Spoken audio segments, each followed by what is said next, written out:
Jimena, y bueno, te hemos llamado obviamente con la idea de consultarte el trabajo, ¿no? En Buenos Aires, de tu parte, cómo viene, en qué estás trabajando ahora actualmente.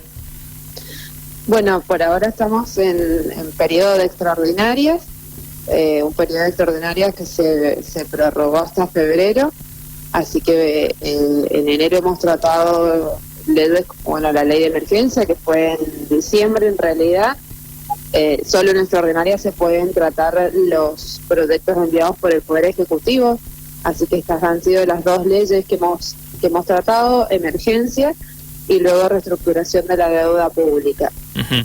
Sin perjuicio de eso, desde Juntos por el Cambio también estamos trabajando en algunos proyectos, por ejemplo el que se presentó la semana pasada, de autoría de Alejandro Cacase, un diputado del radicalismo de San Luis, con al que acompañamos otros diputados también del Frente, y lo que pide es la equidad jubilatoria, es decir, la derogación de los regímenes de privilegio, entendiendo que justamente como todos entendemos, estamos en una situación crítica, económica crítica de nuestro país. Uh-huh. Como el mismo gobierno ha dicho en la exposición de motivos de estas dos leyes que ha mandado al Congreso, tanto la de emergencia como también la de reestructuración de la deuda pública, es necesario una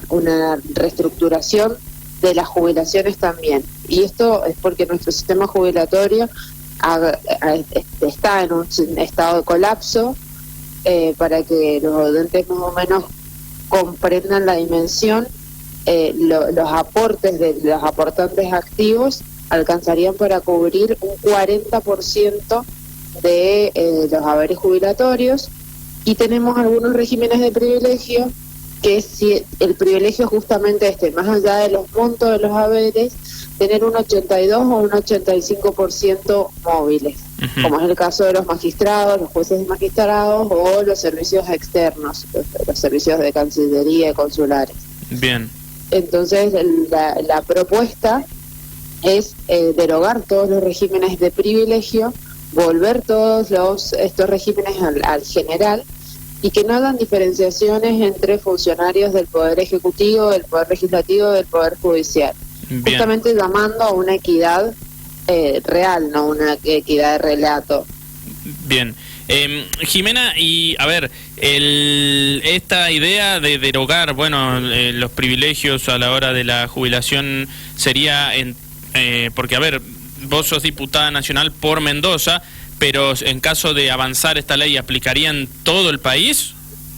Sí, el régimen jubilatorio es nacional, sí. Por eso justamente el proyecto es la derogación nacional de todos los regímenes de privilegio. Esto es competencia nacional y por lo tanto esto se trataría en el Congreso de la Nación si logramos un apoyo político también del oficialismo para que el proyecto se trate una vez que inicien sesiones ordinarias, o inclusive puede tratarse en extraordinario si ellos tienen la voluntad política de apoyar, y justamente poder para decirlo en palabras claras sería barajar y dar de nuevo, es decir, tenemos un sistema que ha colapsado y necesitamos reordenarlo porque hay una desigualdad y una brecha cada vez más grande entre los que cobran muy poco y los que cobran mucho. Bien. Y van a buscar, por lo que explicabas hace un momento, ¿van a buscar que se trate esto en sesiones extraordinarias? Sí, sería bueno poder tratarlo en sesiones extraordinarias, pero se necesitan que nos habiliten, porque como te decía, en sesiones extraordinarias solamente se tratan en principio los proyectos que envía el Poder Ejecutivo. Si no, hay que esperar al 1 de marzo, cuando comienza el año legislativo y las sesiones ordinarias, y por lo tanto ahí puede volver a pedirse. Pero en principio lo que estamos intentando es justamente, como también había sido promesa del gobierno nacional, tratar las jubilaciones de privilegio, nosotros lo que hicimos fue acercar un proyecto adelantándonos a esta propuesta que ellos ya habían tenido y entendiendo de que quizás el gobierno se estaba demorando en enviar este proyecto que había prometido, porque en su momento los quiso sacar a magistrados y jueces, por ejemplo, de la movilidad jubilatoria, y nosotros, después de una acalorada discusión en el recinto, donde pedimos que se sacaran todos estos regímenes especiales, no lo logramos, y por una cuestión de presiones, lobby, o como quizás queramos decirlo, hoy por hoy conservan la movilidad que, por ejemplo, un jubilado que gana 20.000 pesos no tiene. Sí, además es inadmisible casi, te diría, ¿no? Ya que a esta altura haya tanta diferencia, o sea, que la brecha sea cada vez mayor, cuando se supone que estas cosas no tendrían que suceder, ¿no? Sí, estamos hablando de jubilaciones realmente de privilegios, que no es lo mismo que regímenes diferenciales o especiales. Sí. Tenemos que entender que hay ciertas actividades que por el riesgo de la profesión o las circunstancias de trabajo determinadas pueden tener otra regulación, como por ejemplo otras edades para la jubilación, como es en el caso del servicio del servicio militarizado y el personal militar, etcétera. Bien. Ahora, el resto de los funcionarios, tanto del Poder Judicial como del Poder Ejecutivo, que tienen estas jubilaciones tan altas, no tienen un justificativo que vaya más allá de los servicios que han prestado. Y justamente nosotros, quienes nos dedicamos a lo público, tenemos que entender que lo hacemos por una vocación de servicio público y no para tener privilegios respecto de cualquier otro trabajador que también ha hecho sus aportes. Totalmente. Bueno, estamos con Jimena Latorre. Ella es diputada nacional por Mendoza, de la Unión Cívica Radical Frente Cambia Mendoza. Es sanrafaelina ella. Jimena, cambiando un poquito de tema, ¿no? Hay una actividad que estás impulsando para el próximo lunes en San Rafael, precisamente. Sí, tal cual. Aprovecho para invitarlos, para invitar a la gente del sector vitivinícola. Es un primer conversatorio que iniciamos en el Oasis Sur, tanto para la gente de General Alvear como de San Rafael, como si hay viñedos o producción que estén interesados en el departamento de Malargüe. Iniciamos por el Oasis Sur y tiene la idea, o este nombre de conversatorio, o mesa de trabajo, o taller, como se le quiera llamar, porque la idea es justamente que cada uno de los actores de este sector expresen cuáles son sus vivencias, cuáles son las observaciones o los aportes que podría hacer respecto a la aplicación de la ley vigente, de la Ley General de Vinos vigente, con la intención y el trabajo de crear una actualización, un proyecto de modificación de esta Ley General de Vinos, entendiendo que es una ley del año 59 y que la industria ha avanzado, la realidad también y las circunstancias productivas de nuestro país y de nuestra provincia también, y los mercados también se han modificado. Entonces es necesario ayornar las leyes, y para eso qué mejor que comenzar desde la provincia principal productora de vinos del país y desde nuestro sur hacer las propuestas para que realmente no vengamos después con una ley que no alcanza a cubrir las expectativas y las necesidades de quienes trabajan día a día en ese sector. Así que el lunes a las 19 horas en la Sala Chañares del Centro de Congresos y Exposiciones de San Rafael vamos a reunirnos con la idea de hablar y trabajar las reformas o las modificaciones necesarias a la Ley General de Vinos. Bien, bueno, y es abierto, digo, a todo el mundo, es libre, la entrada es gratuita. Sí, la entrada es gratuita. Los expositores tienen que inscribirse con anticipación. Te voy a dejar los teléfonos para que ustedes puedan también publicarlos, o a la consulta de cualquier oyente de hacerlo extensivo. Sí. Páginas de web, tanto mías como de el resto de los funcionarios que van a participar, se circularizan estos contactos para que puedan inscribirse previamente quienes quieran exponer. La participación es libre, no hace falta inscribirse, solo ir el mismo lunes a las 19 horas y están invitados todos quienes sientan que tienen algún aporte para hacer desde el sector, tanto productores como viñateros, bodegueros, estudiantes de carreras técnicas afines.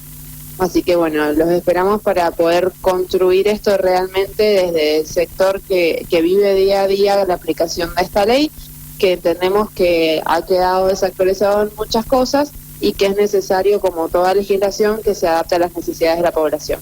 Bien, ¿cómo sería el contacto entonces? El contacto es a través de los teléfonos de quienes están trabajando. Yo en este momento estoy en Buenos Aires, quienes están trabajando en San Rafael en este proyecto, que te los puedo dejar. Sí. Y si no, a través de mis páginas web, a través de Facebook o Instagram, es el contacto para comunicarse con los grupos que están trabajando. Bien, perfecto. Bueno, obviamente invitación abierta, pero más allá de eso te consulto, hablando del sector vitivinícola puntualmente, ¿cómo ves vos, no, el presente del sector? Bueno, como hablábamos recién, estamos en una situación económica que apremia a cualquier industria y cualquier producción de nuestro país. Realmente la reactivación económica requiere no de soluciones mágicas, sino, como lo hemos dicho muchas veces, de fuertes incentivos, y además de los fuertes incentivos requiere también de que repensemos cómo va a ser la producción, porque evidentemente la realidad tanto económica como de las circunstancias ambientales, medioambientales, estamos atravesando una crisis hídrica también que condiciona la producción. Es decir, si no tenemos posibilidad de regar toda la producción, evidentemente tenemos que convertir o ir hacia una eficientización de la producción que nos permita seguir haciendo la actividad con la misma calidad y con el mismo rendimiento que podríamos haber tenido tiempo atrás. Uh-huh. Entonces, bueno, de eso se trata, de pensar cuáles son las herramientas legales necesarias para poder conseguir esta reactivación, que no podemos conseguirla pensándolo en forma aislada. No es solo el financiamiento o solo la eficientización de la producción o solo las herramientas jurídicas o legales.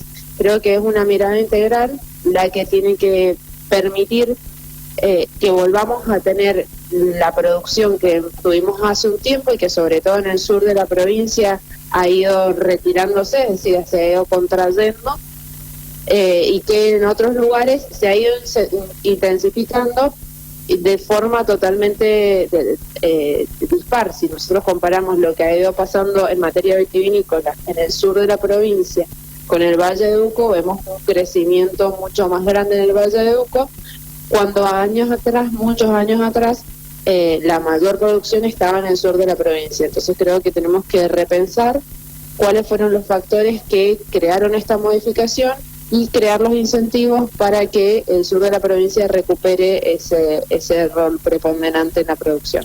Bien, seguimos con Jimena Latorre, diputada nacional de la Unión Cívica Radical Frente Cambia Mendoza.